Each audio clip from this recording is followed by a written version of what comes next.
Again in session, the Honorable William Atkinson is presiding. Your silence is commanded. You can be seated for appearances. State of Wisconsin versus James Prokopovitz, 19 CF 716. Appearances, please. Deputy District Attorney Wendy Lemkuhl and Assistant District Attorney Caleb Saunders appear on behalf of the state, along with Special Agent Jay Yurgis of DCI and Sergeant Roman Ehrenstein of the Brown County Sheriff's Department.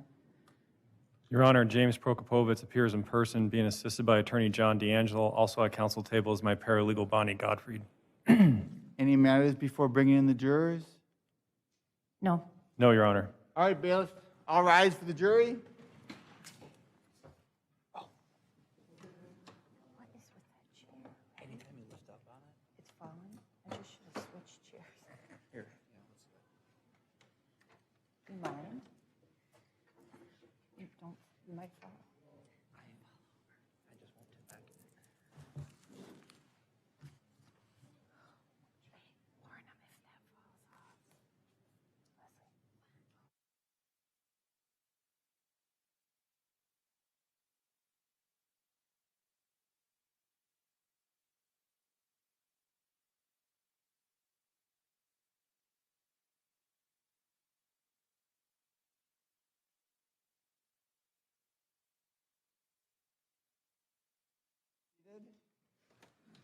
Attorney D'Angelo, you may present defense closing arguments.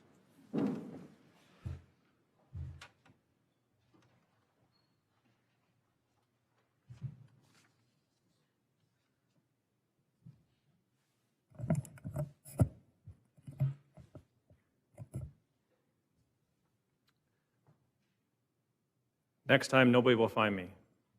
Those are the words of Victoria Prokopovitz. Those are the words that ring true in this case. Next time, you won't find me. You have sat through hours of testimony. You've listened to the state basically direct their witnesses to their answers. But no words ring more true than next time you won't find me. The state went through every day in their closing, every witness. Why? Because they didn't prove their case during their trial. The state is trying to convince you through emotion that my client is guilty. This is not a court of emotion. This is a court of law. The state wants you to start with a conclusion. Victoria Prokopovitch is missing, she's dead, and that Jim Prokopovitz killed her. That's the conclusion. They didn't give you a beginning, they didn't give you a middle, they just gave you an ending. And they're trying to gaslight you into emotion to find a verdict. Let's talk about the real facts. April 25th, Jim went to work. He picked up his wife. They went to the doctor's appointment. They had dinner. Now, the state is relying on witnesses that have emotion. You heard Wesley Edges say, well, he left at 6. Well, then it turned out he left sometime after 8:30, and his friend said, well, he got there somewhere between 7 and 9. She didn't really remember. The fact is that when you see the evidence, and you heard the evidence, and you heard the testimony of the officer about the phone calls and the text messages, he didn't leave the house until sometime after 8:30. Then you have Jim, who Wesley even said on the stand, he thought he was sleeping, he was in the chair, he didn't really see him. He said goodbye to his mother and didn't tell him when he was coming back.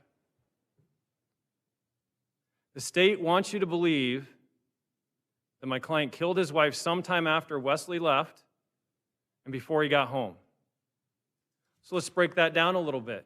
Did they tell you how it happened? No. They gave you theories. They said, well, he could have strangled her. Could have. Doesn't prove beyond a reasonable doubt. How could he have strangled her? If somebody is getting strangled and they wanted to live, wouldn't there have been some sort of struggle, some sort of signs of a disturbance, marks on Jim that she was thrashing back? And that he did it before Wesley came home, not knowing when he was going to come home? And he did it so perfectly. You've heard them say, well, Jim's a drunk. He was drinking. He was intoxicated. That's when he gets angry. So an intoxicated person strangled his wife, concealed it so perfectly, drove her, and they threw out quarries, sludge ponds, sand pits. And he did it so perfectly that his son didn't notice anything odd about him when he came home. They're really throwing a lot of stakes at that, aren't they? They want to say, well, he threw her in the sludge pond because you couldn't find her there. Well, you saw a lot of pictures and a lot of searches at the quarries, at the sand pits, around the house. You saw an aerial view of the sludge pond. They don't want to tell you that in order to get into one of those sludge ponds, you have to go down a hill. They don't want to tell you that if he threw her down this hill, unlike a log, she has arms and legs, and he would hope that she rolled in and he sunk her into a spot that wasn't solid. And that he got home before his son knew about it. That's one theory. The other theory is, oh, well, he drugged her. Okay, let's play that out as well. Drugs take time to get in somebody's system. He would have had to drug her, wait for her to be loopy enough to kill her. Again, not knowing when Wes was coming home. And then, once again, had to get rid of her without anybody knowing. She was over 100 pounds, maybe a little over 100 pounds, but it's still 100 pounds of dead weight. They searched his truck multiple times, found no evidence of Victoria Prokopovitz. And let's just think about this. So they're indicating that Jim planned this so perfectly that he made sure after he killed her that he grabbed her shoes, her coat, and took out her dentures. That doesn't seem plausible. Not with somebody who is trying to get rid of a body in a panic. Why would you think, let's put her coat on, let's put her shoes on, let's take out her dentures, let's not change the clothes that she was in? Or you heard the officer say, well, it doesn't seem real that she wouldn't have changed her clothes when she got home for dinner. She was wearing black pants, a white shirt. She put on her shoes and she went for a walk. That's the simplest answer. She went for a walk. You heard about all the searches. You heard about all these canine units. You know what you didn't hear? One canine unit go down the driveway and down the road, sniffing for her. We searched the creek, the Mountain Bay Trail, the outbuildings, around the house, but not near the house, to try to pick her scent. Somebody goes for a walk with a purpose. Let's talk about Victoria herself. She's had multiple suicide attempts. They say, well, she didn't leave a note. She didn't leave a note for the garage incident. She tried to gas herself. She left a note for the pill incident in 2003, and that's when she said, next time, no one is going to find me.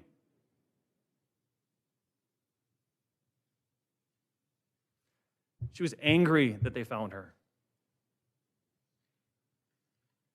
If you're going to commit suicide, ladies and gentlemen, you're not going to take your purse, you're not going to take your ID, you're not going to take your social security card, you're not going to take your dentures because you don't want to be ID'd, you don't want to be found. They're saying she's not mobile enough. Based on what? Marsha Lawrence, Stacey Deer, all saying that she couldn't walk? They hadn't been around in 6 months. 6 months they weren't around. They want to criticize Jim for not talking to the police. It's interesting and somewhat ironic that they complained that Jim never checked in with the police. Stacey Deer and Marcia Lawrence didn't check in on their mother for months. You heard testimony when Stacey got the call from the police, the first thing she said was, "Hi, stranger," meaning she didn't have contact with her mother. The state told you, well, they've been in contact with the police constantly. They had more contact with the police than they did with their own mother. The last time they spent a holiday together was 2008. The state wants to give you a motion that Victoria missed out on births of children and holidays. That was by their choice. 2008 was the last time they spent a holiday with their mother. They never went out and saw her.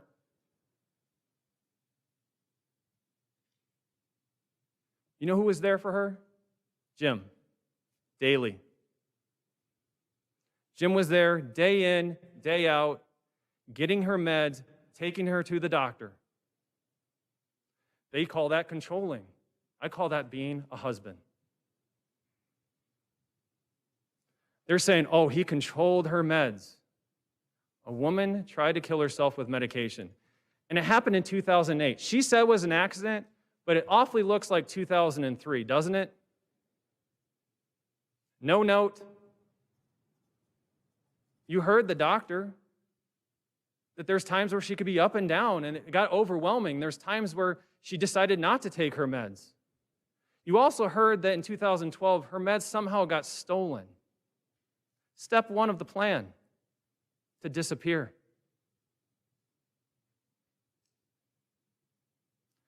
The state wants you to believe that my client is some sort of criminal mastermind, that he pulled off the most perfect murder, that the police could not find any evidence. The state says, well, no evidence is evidence. No, no evidence is no evidence. You heard the state during voir dire talk about circumstantial evidence. She gave you an example of when it snows and there's feet prints in the snow. That's circumstantial, meaning there's somebody there. Guess what? There's no feet prints here. There is no circumstantial evidence. Vicki had 10 years to plan her leaving.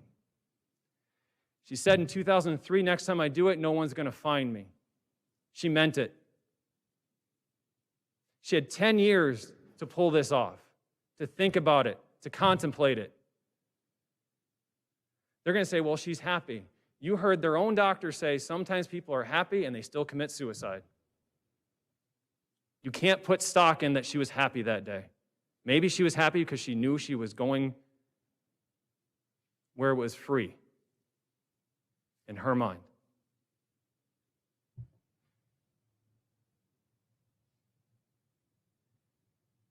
They say, well, Jim came home, she disappeared, he woke up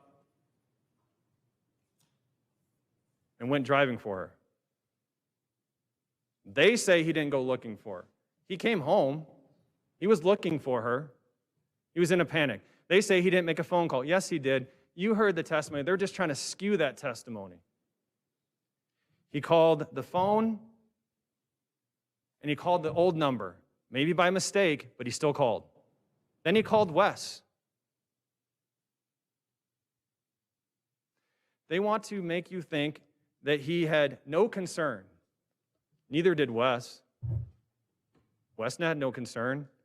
Wes got home after being out with friends, smoking some weed, got some Glazers, and he went to bed. So concerned about his mother being gone. He's heartbroken now. Hindsight's 20/20. Marcia, Stacey, they're heartbroken now. Hindsight's 20/20. It's hard to look in the mirror and realize I wasn't there for my mother. You know who was there for Vicki? Jim. He was taking care of his wife.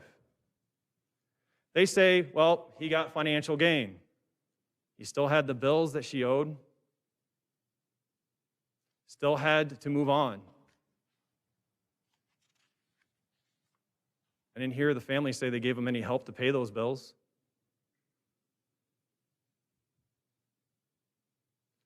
When you live with somebody with mental illness, day in and day out, it's difficult. Didn't mean he didn't love her. He probably loved her more than anything. They want to use the idea that he got together with Kathy Friday, and that was his motive. Based on what? They called her every 3, 4, 5 years?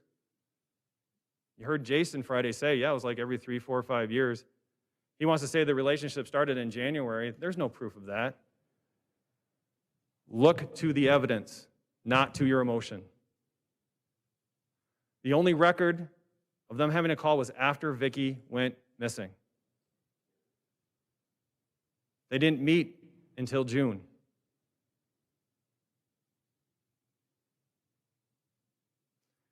They're trying to twist two people who've lost somebody dear to them, who came together. Kathy lost Marv. Lost him in November. Jim lost his wife. They got together. But both of them were dealing with people that depended on them. Marv was sick, depended on Kathy. Vicky was always sick, depended on Jim. Now they're gone. They're commiserated together. But they didn't want their family to look at them strange, so they gave a story about meeting at a casino. They wanted to keep their relationship private because they were trying to protect their families.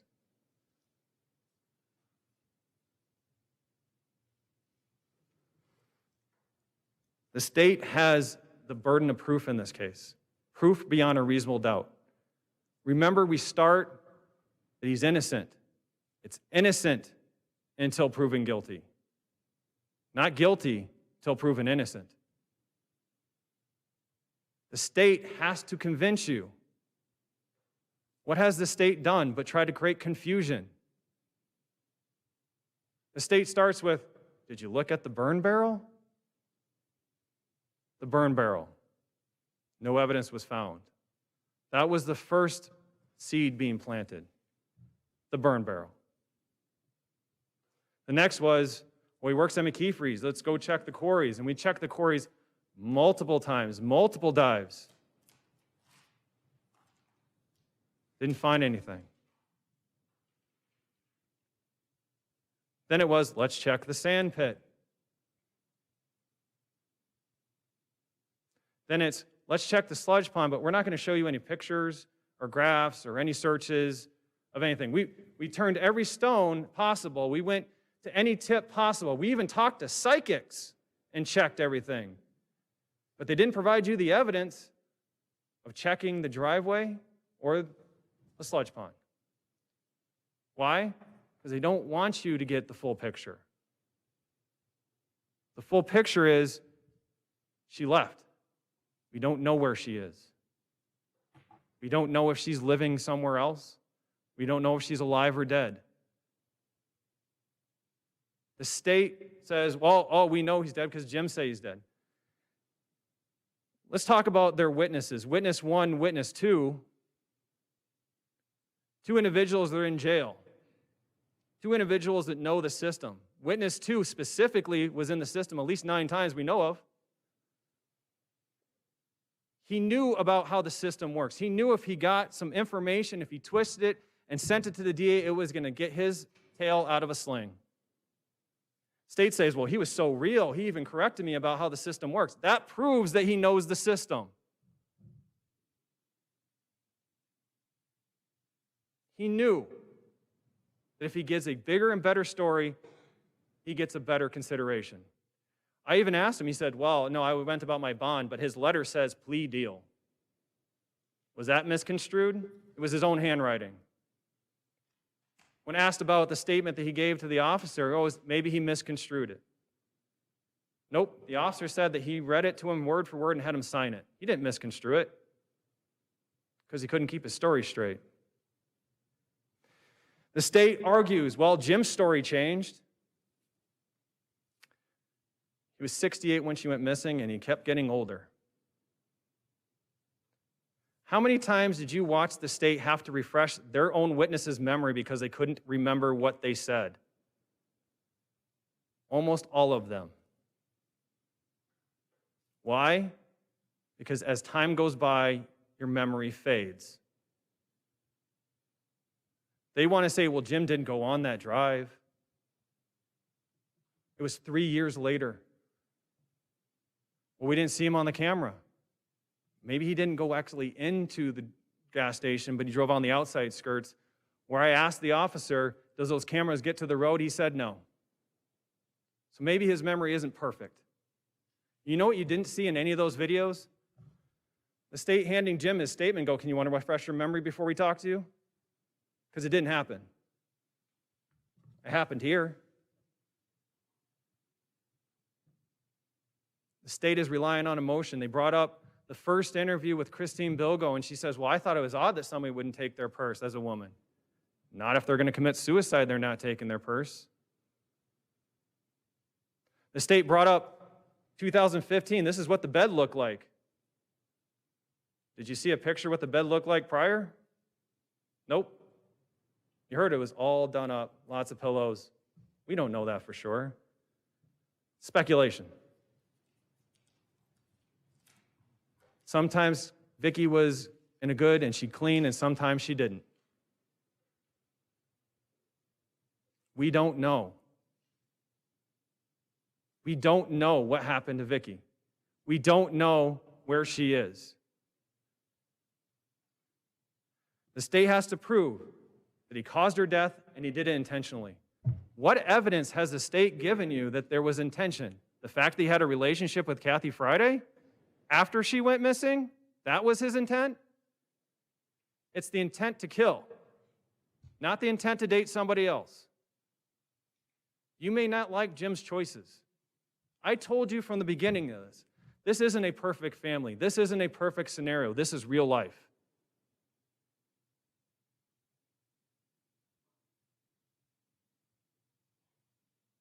You heard Jim every time. The one consistent thing he said was, I didn't kill her. I didn't do anything to her.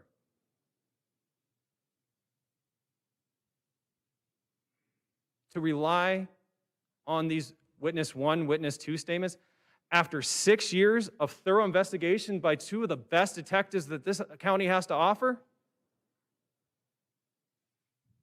he didn't say anything to them, but all of a sudden now he's going to sit next to 2 guys and say, oh, you know, I did it. How can you possibly believe 2 guys sitting in jail trying to work a deal for themselves? You can't.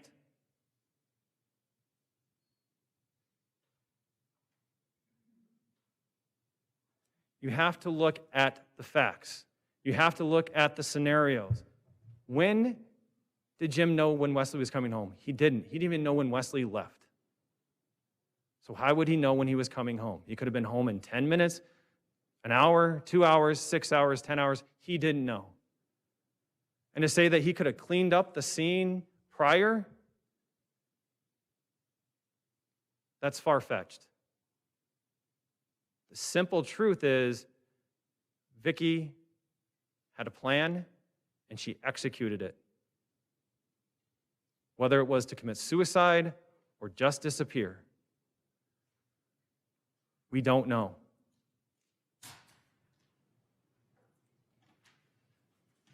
Don't let the state invoke your emotions when it comes to the law. Use your common sense.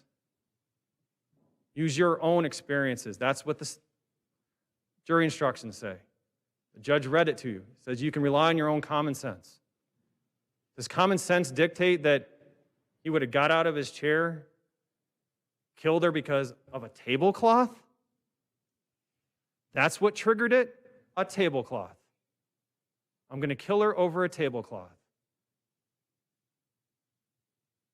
State's going to say, oh, well, his first wife said he was abusive.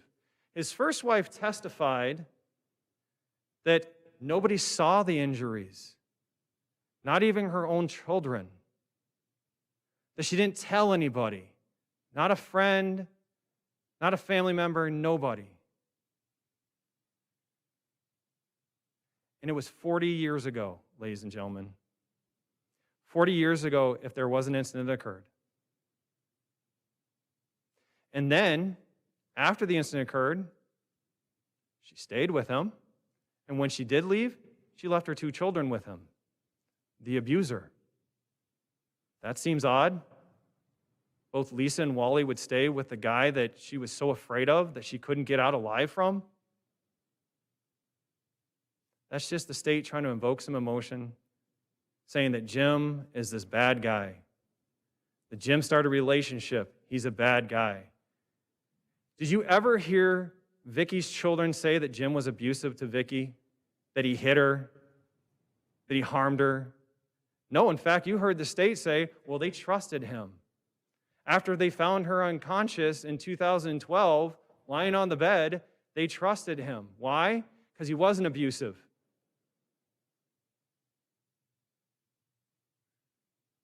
Jim cared about Vicky. It was his wife. It was his life. You say, well, it's strange that he went to work.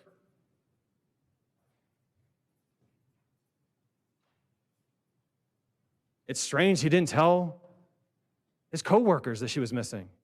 Did any of the coworkers say that they had a personal relationship with Jim, that they discussed these personal, intimate details about their lives? No. Not at all. He went to work because that's what Jim does. That's how he gets through his day. He is a creature of habit. Routine is calming. He didn't think she was going to be gone. She's taken off and coming back. She thought she'd be home when he got home. But she wasn't.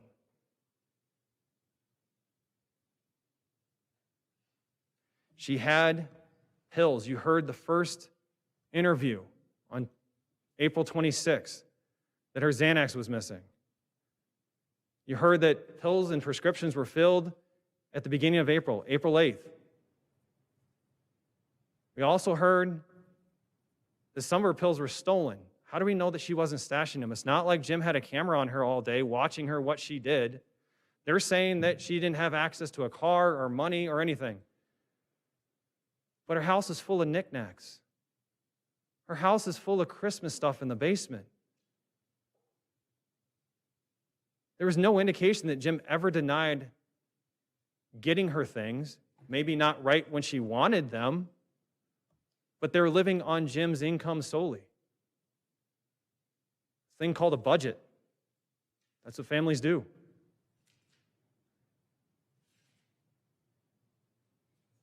No evidence is not evidence. They say the truth is in the lies. Look at the lies that the witnesses have given you. That they cared about their mother. They hadn't been around in 6 months. They haven't seen her on her favorite holiday since 2008. They didn't call her on a regular basis.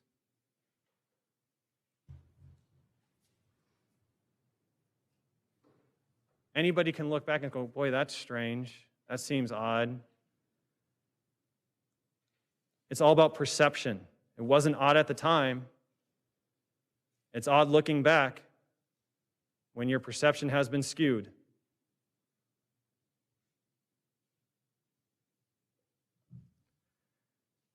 Ladies and gentlemen, you've been given a task. You have been given one of the most serious things you can do in your life is sit on this jury, judge the facts, apply the law. Everybody here has taken this case seriously. I know that you will take this case seriously. This is one of the most important duties we have in this country.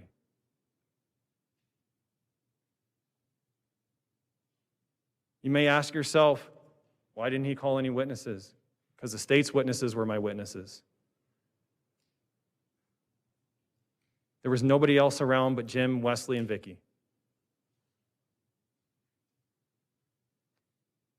Jim doesn't have to prove his innocent. He starts being innocent. At the end of the day, you're going to look through all the evidence, all 100 and some exhibits. You're going to look at your notes. You remember the testimony. And you're going to see that the state took 2 weeks to prove nothing. At the end of the day, you're going to find my client not guilty. Thank you.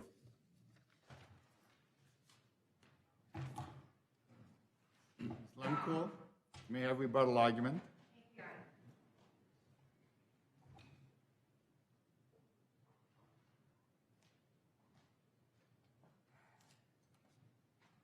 Good morning, ladies and gentlemen, Your Honor, and counsel.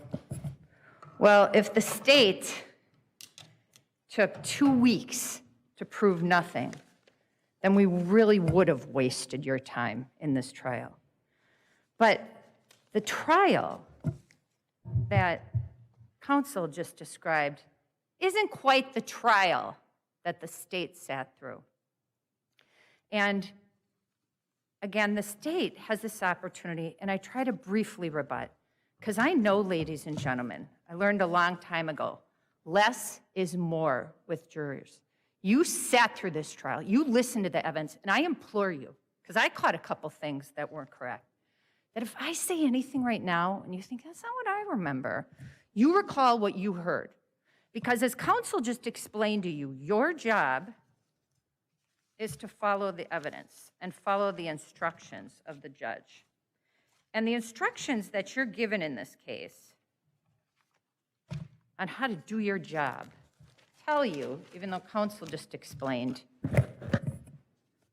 it differently, that the information, when he said to you, you know, you didn't have information that this relationship started any earlier because you just had the word of Jason Friday. Well, ladies and gentlemen, I'm happy to say that the judge does instruct you, and you have these instructions, and you have evidence defined, okay?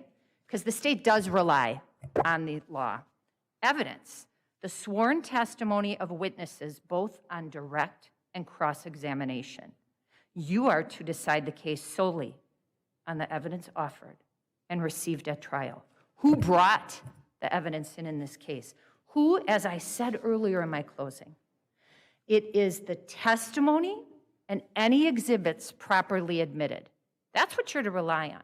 So I want to tell you how the evidence in this case, the state believes, didn't waste your time. It didn't show you nothing. It showed you a lot. And it wasn't just through the state's witnesses that testified about the peculiarities, the oddities, the things to them that weren't reasonable behavior. And really, ladies and gentlemen, isn't that really what you do when you decide this case? You're going to go back there, pick your foreperson, follow the instructions, consider what happened. But you're going to look at, was anything that Jim Prokopovitz did in this case reasonable? Now, the defense is saying that, well, the state just thought he was a bad guy. Well, I'll stipulate I think Jim isn't the greatest guy. But my opinion doesn't matter on that. Just like their opinion doesn't matter on that. And what's so difficult as a prosecutor who works alongside a family who suffered a loss, as this family did, or law enforcement who's just doing their job, is something that just happened in closing. I could write it like a book, ladies and gentlemen, every time. The fact that this family came before you because of what happened to them. Not because their mother is missing, because the defendant killed her and hid her. So this family and everything about them comes before you. And that's what's difficult. It's difficult to watch, because now I just heard, when we're talking about in the beginning, the defense saying, the state's judging my client because of how he grieved. Well, I'm not judging Mr. Prokopovitz because of how he grieved. I will stipulate people grieve differently. But people don't hide the truth if they didn't do anything. They don't lie if they didn't do anything, because they'd have no reason to. And that's a little bit what the defense has overlooked in this case. And I'd like to go into some of the other things they've overlooked. But I have to comment secondly, that Marcia and Stacey, you recall what you heard. It's not what the defense just said. These girls were in touch with their mom. Marcia had seen her in November picking up those dishes. You recall that? It was something with cable. She was helping her mom and Jim. Maybe they didn't physically see their mom because of their busy lives, because they have their own grown families. And that, I'm not judging anybody's family, because that's how it is. We can't always get together on those holidays.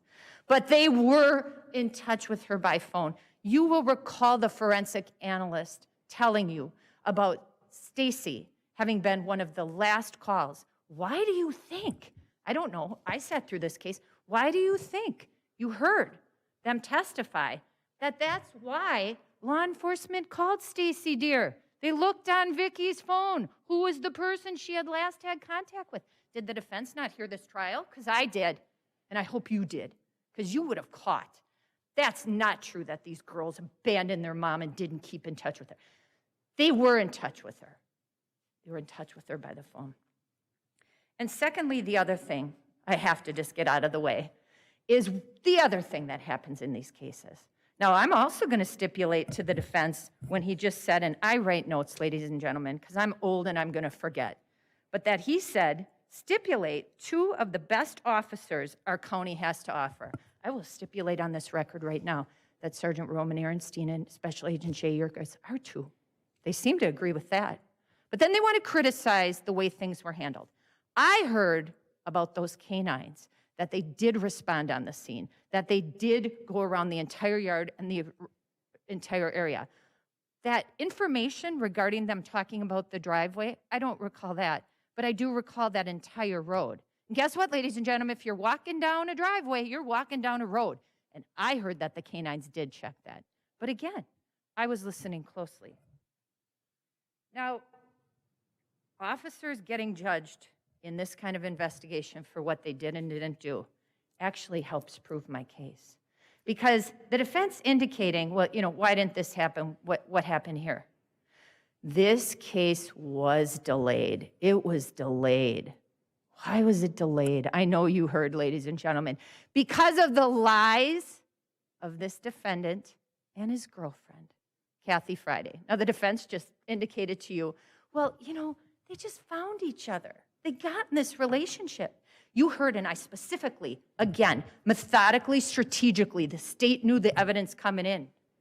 I would ask the witnesses, Jennifer Friday, were you upset that your mom was getting in a relationship with somebody? No. What I was upset about was the lies. Asking Marcia Loritz, the defense asked her, I remember. Well, weren't you just upset about Jim getting in this relationship? Marcia, no. I was upset when he told me about it, that he explained to me that if he had known Kathy was available, he never would have married my mom. I think I got that almost verbatim. I listened, ladies and gentlemen, and I hope you listened, because you're going to see if you listened, if you wrote a note, if you even recall that what has just been alleged by the defense isn't what happened. Now, the defense claims that if this had happened, there would have been signs of a disturbance. That's one of my favorite arguments. And I tried to put a little nugget when I was arguing earlier about that. I was kind of surprised in this trial that became an issue. Why? Because the time frame that Jim Prokopovitz had to have committed this by his own words, would have been 9 o'clock at night till at least 3 o'clock. Oh, I heard lots of interviews. In one interview, he said, I woke up at 3. Another, he said 3:30. Another, he said 4. Even if you take the most stringent view of that, you've got a 6-hour period. I'm not saying that he would have just cleaned that up right as Wes. He would have had a lot of time. And I don't have to show you that, because I just have to show you the 2 elements you're going to see on that instruction. And in any way, they're alleging there wasn't time. Ladies and gentlemen, you listen to this case. There was lots of time. And evidence of a disturbance, when they're saying, if you choke somebody, they're fighting back, da-da-da-da-da. I specifically, because I knew it was coming, presented this case in a fashion where you heard me ask my officers. And based on your training and experience, have you responded to other domestic disturbances? Yes. Have those included strangulation? Yes. I had at least 2 officers testify, one of them being Roman Ehrenstein. Yep. Have you responded to other physical assaults? There's no evidence of a disturbance. Yep. And have those occurred on strangulation? Why would I even bring it up, that area? Because of 2 witnesses. One, Darlene Ingalls, who's told you, defendant has a past history of choking her. That's strangulation, folks. Witness number 2, that ties it up as well. And that's why I'm going to get to why they're criticizing witness number 2. Because he indicated to you, and remember, ladies and gentlemen, the truth is in the lies in this case. He indicated to you from the words of this defendant, who indicated, well, maybe she had been strangled. They don't want to focus on witness number 2. They don't want you to focus on witness number 2, because they know how important that witness ultimately became in this case. And I'll talk about that at the end. The defense also indicates that we've left all these red herrings. Oh, they talk about the burn barrel. Oh, they talk about this. They talk about that. I told you at the beginning, ladies and gentlemen, this is a case where the state presents the facts. They did search those quarries. You might go back there and think, I don't know, they searched the quarries 3 times. What's important with that? That they kept getting tips regarding that, so they looked, and they looked, and they searched, and they researched. The facts are that they looked at any possibility to find Victoria. And it's not just about finding her so they could determine whether or not there was a criminal case. They're trying to find her. They're trying to find a mom for a family. And that ultimately will be the tragedy in this case, because we didn't find her. They indicate, well, a sludge pond, that's not even reasonable. There's like a hill. No, they missed something in this case. And I waited till rebuttal to bring it up because I knew they were going to argue it. The sludge pond, if you recall, because Attorney D'Angelo and I, we're not experts on sludge ponds. We purposely zoomed in a witness, Rich Jones, so he could tell you. He's Georgia Pacific. He's a supervisor of Jim. He knows that land. He knows that sludge pond area. The fact that he indicated, and again, I asked him this because I knew it was important, what the consistency was of the cells. And he indicated, you might remember these words because I asked it specifically, and the consistency with respect to that, was it liquid? Yes. Was it like oatmeal? Yes. Could it be considered similar to quicksand? Do you remember that? Yes. So the defense to now argue, this is a hill, and if he took care of it. No, Mike Shue told you Curley knew about the sludge ponds and the layout and which were available. Rich Jones told you Curley decided where the trucks went. Why would that be important? That's going to get to what the defense overlooked in this case. And the fact that at that time he had access. We're not alleging he did it in the middle of the day, ladies and gentlemen. There's no videos. Even Curley said in one of his interviews, Jim said, something went out there that it couldn't be found. Similar to witness 2, witness 1. Curley knows, Jim knows, JP knows, old guy knows. She's not going to be found because he knows where he's putting her.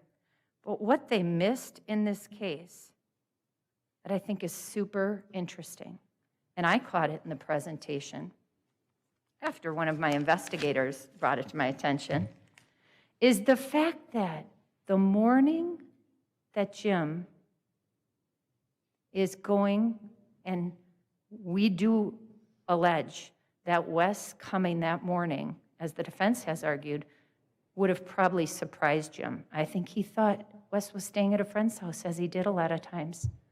As Jim is returning after he has gotten rid of his wife. And the fact that Jim goes to work the next day, why would that be important?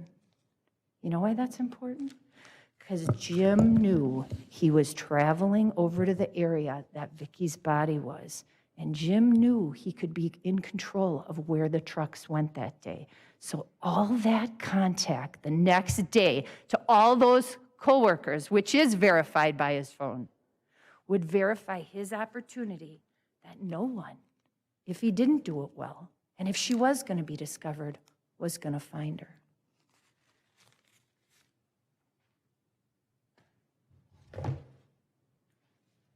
This case is unique with respect to not having a body, but not unusual. And you heard that from Special Agent Jurgis.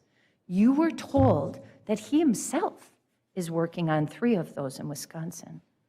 This is actually something that is maybe a newer phenomenon to some, but some of us that do this work, it's simply not. Because nobody should get away with murder because they have hidden a body somewhere and in some way that they're telling total strangers no one's going to find. And that's what this case is about. But what's unique about this case is the fact that we have somebody charged who's already shown before a court of law. When they are sworn in, they are told, they are given an oath, given an admonition, you have to tell the truth, the whole truth, and nothing but the truth, so help you God. That as Special Agent Jurgis said when he testified, and I want to get this right, when Special Agent Jurgis testified that there were times when they had interviewed Jim and he was so convincing in what he was telling officers, and then they find out he was outright lying for several years, for ultimately 6 years, continuing the lies as he came before this court. And as Sergeant Ehrenstein told you when he testified, yeah, you know, I was actually he was so convincing when he told me about the fact that he was looking for his wife that I even went back and I had to double check. Seasoned officers at some point in this investigation being fooled by the lies of this defendant. And that is what not makes this case unique, makes it important, and makes it clear. Lying about something, lying to get away with it, lying because you know you're guilty, is because you did it. And that's not something that a lawyer can sit up here and give you a fancy formula for how you can find the truth. Because, ladies and gentlemen, in this case, the truth is clear. Sadly, for this family, Victoria isn't coming back. Victoria, Jim, isn't just gone. Victoria is dead. And now the truth has come before you. A truth that more than 40-some witnesses came before you and told you. I didn't guide them to what they were going to say. I didn't know what they were going to say at times. Stacey Deer described her mom as her maid of honor. I didn't know that. This case isn't about nothing, as the defense said. And the truth in this case is coming from the defendant himself. It's not just coming from what the witnesses observed, that this defendant's behavior was unreasonable, inappropriate, and different. They weren't judging him just on how he would grieve, but his words. You're wasting your time. She's missing. She's gone. Marcia said she heard she's dead. And then you have witness number 1, Jim, telling him she's dead. He's 100% certain, and they're not going to find her. And witness number 2, again, separate. 100% certain Jim is, she's dead. They're not going to find her. We have to show that Victoria is dead. All of those searches eliminated any other possibility. To think that it's plausible, as the defense says, does it really make sense that someone his age, he would have done this? Yep. Because you heard in the statement, again, strategic, planned by the state. We played the video where he described his physical height, his weight, over 230 pounds. The testimony came in about Victoria being 5'3", 100, up to 110 around that time. Is it possible that whatever happened on that night, that he had the ability to carry her out to that work truck, carry her out to the truck that was dirty, that looked like it had been out to a dirt road, sludge ponds? It's not only reasonable, it happened, ladies and gentlemen, and that's what you are to evaluate.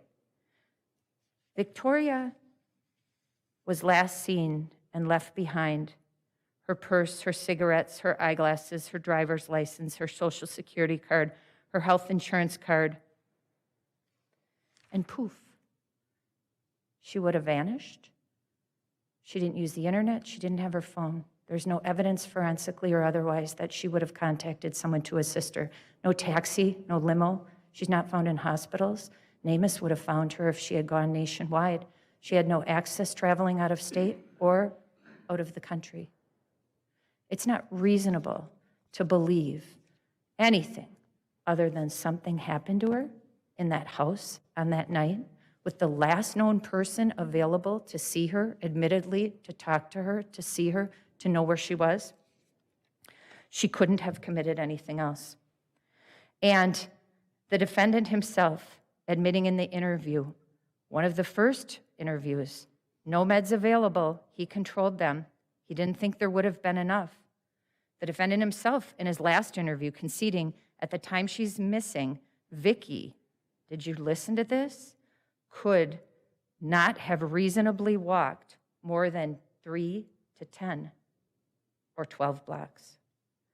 Don't be misled now that a woman in a white coat in the middle of the night in this rural area in stacked heels would have had the ability. And conversely, I'll use the defense when they say, my client couldn't have covered this up.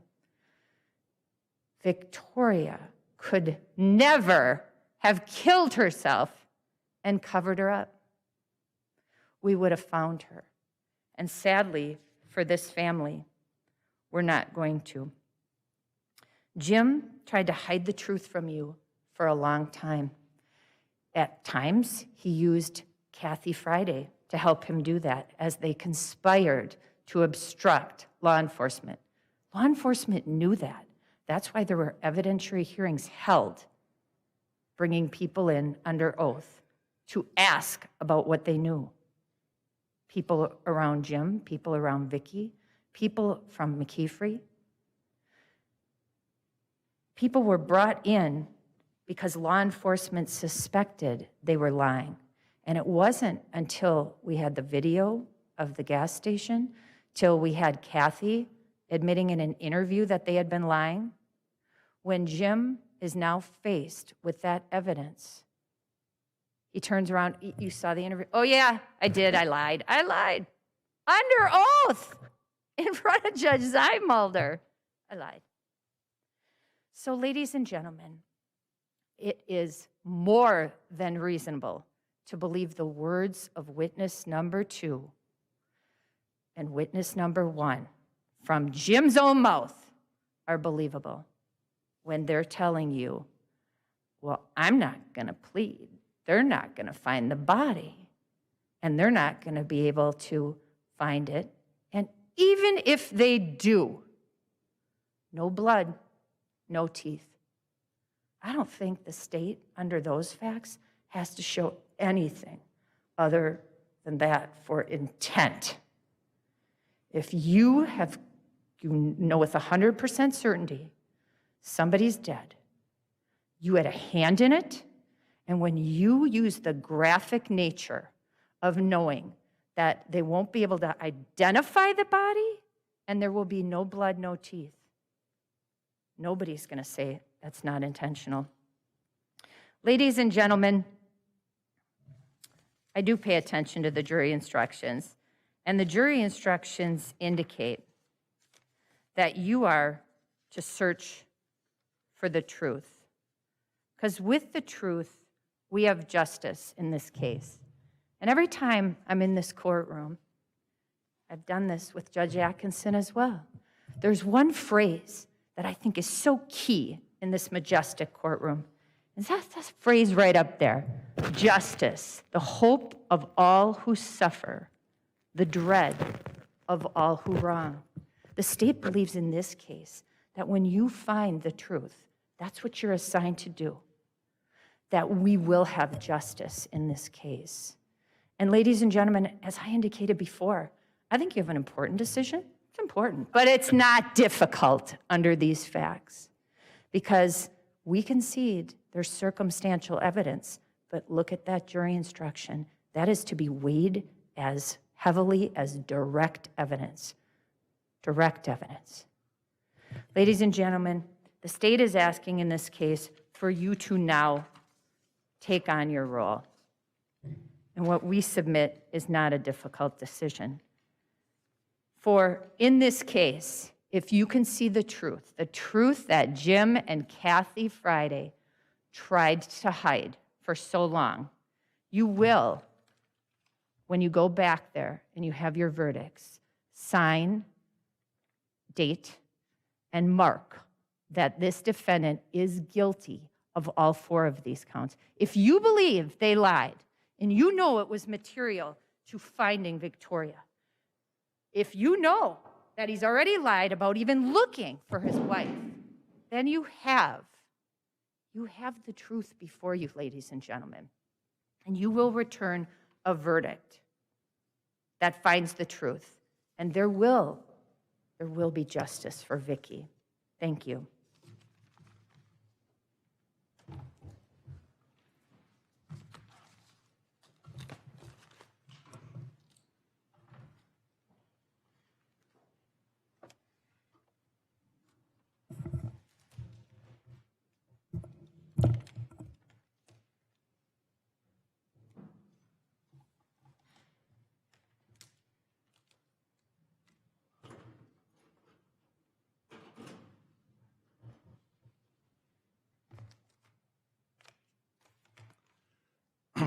Members of the jury, the duties of counsel in the court have been performed. The case has been argued by counsel. The court has instructed you regarding the rules of law which should govern you in your deliberations. The time has now come when the great burden of reaching a just, fair, and conscientious decision of this case is to be thrown wholly upon you, the jurors selected for this important duty. You will not be swayed by sympathy, prejudice, or passion. You will be very careful and deliberate in weighing the evidence. I charge you to keep your duty steadfastly in mind and, as upright citizens, to render a just and true verdict. You are to decide only whether the defendant is guilty or not guilty of the offenses charged. Any consequences of your verdict are matters for the court alone to decide and must not affect your deliberations.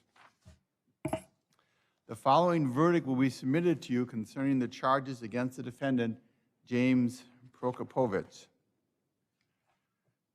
The verdict form reads, as to the offense of first-degree intentional homicide as charged in count 1 of the second amended information, we, the jury, find the defendant, James M. Prokopovitz. There's a line to check not guilty and a line to check guilty. It continues, as to the offense of obstructing an officer as charged in count 2 of the second amended information, we, the jury, find the defendant, James M. Prokopovitz. There's a line to check not guilty and a line to check guilty. Continues, as to the offense of conspiracy to commit perjury before a court, as charged in count 3 of this second amended information, we, the jury, find the defendant, James M. Prokopovitz. Again, there's a line to check guilty, and then a line to, there's a line to check not guilty, and then a line to check guilty. It continues, as to the offense of perjury before a court as charged in count 4 of the second amended information, we, the jury, find the defendant James M. Prokopovitz. There's a line to check for not guilty, and then a line to check for guilty. It is for you to determine whether the defendant is guilty or not guilty of each of the offenses charged. You must make a finding as to each count of the second amended information. Each count charges a separate crime, and you must consider each one separately. Your verdict for the crime charged in one count must not affect your verdict on any other count.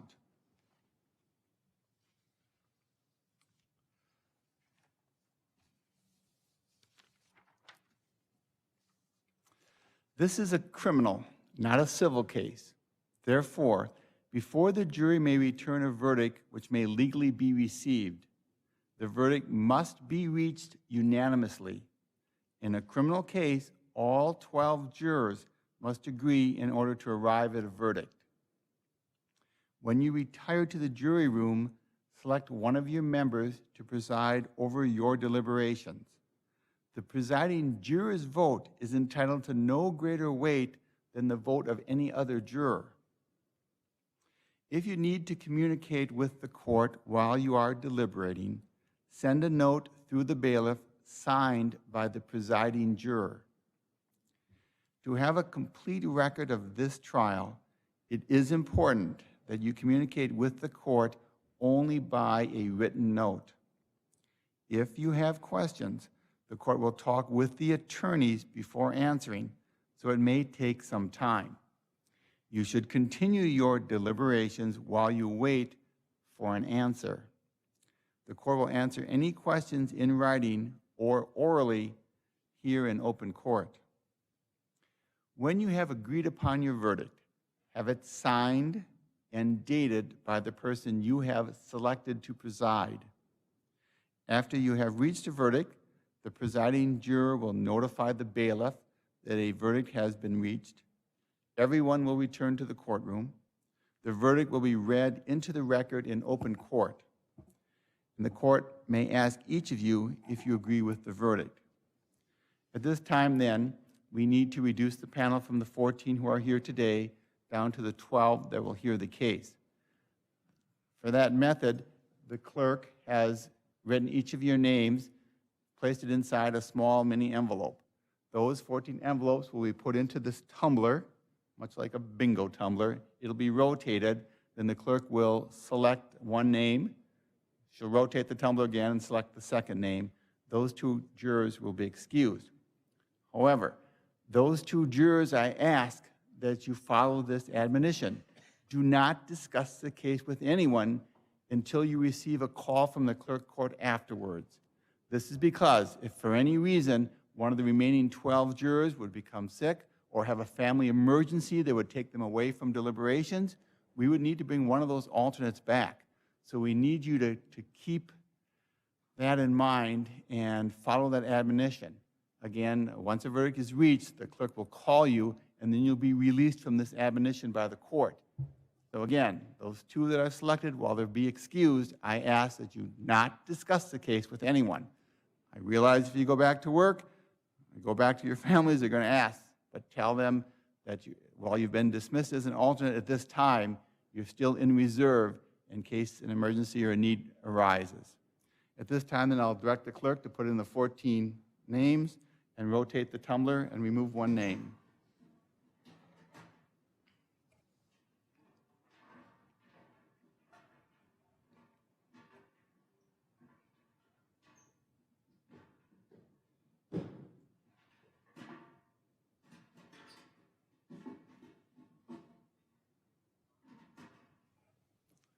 Thank you.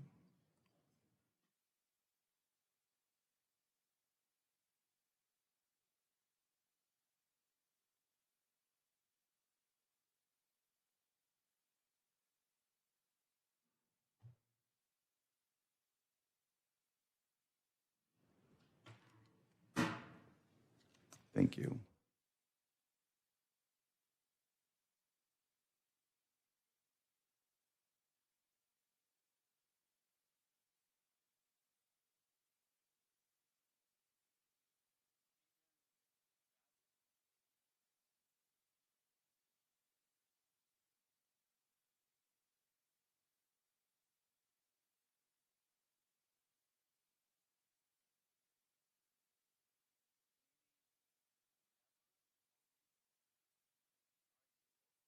Excused. We'll let you leave with the other jurors in just 1 second, but then you'll be released from the jury room to go home. Again, remember that admonition, because if the case arises, we may need to call you back in. If I don't see the two of you again, then let me indicate the gratitude and thankfulness of the court and judicial system for your being here for these 2 weeks. While sometimes it may seem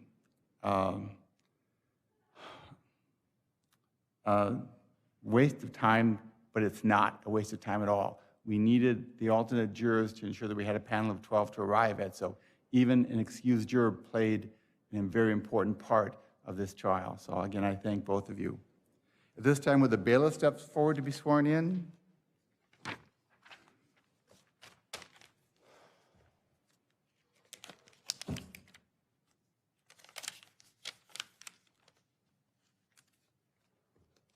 Raise your right hands.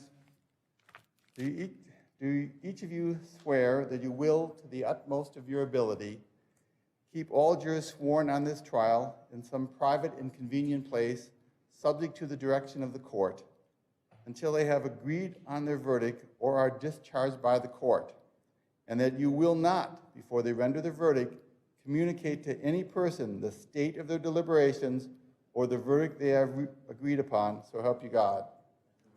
All right, let the record reflect, I'm handing the complete set of instructions read by the court, along with the verdict form, to the bailiff. Then you may take the jurors for deliberations. All rise for the jury.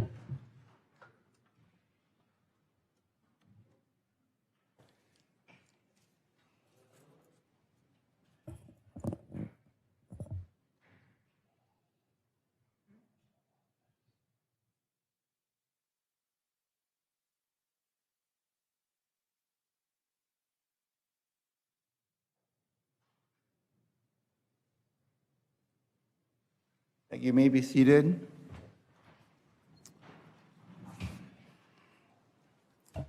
First, any objections by the state to the instructions as read by the court? No, Your Honor. Any objections by the defense? No, Your Honor. All right. Should we discuss what verdicts will go into the jury room? Or do you want to wait until the jurors make a request? Oh, I'm sorry, what exhibits Mean go into the exhibits. Oh, I what was- exhibits go into the jury room? I would just wait till if they make a request, Your Honor. I would agree, Your Honor. All right. Then provide your cell phone numbers to the clerk. Please stay within 10 minutes of the courthouse.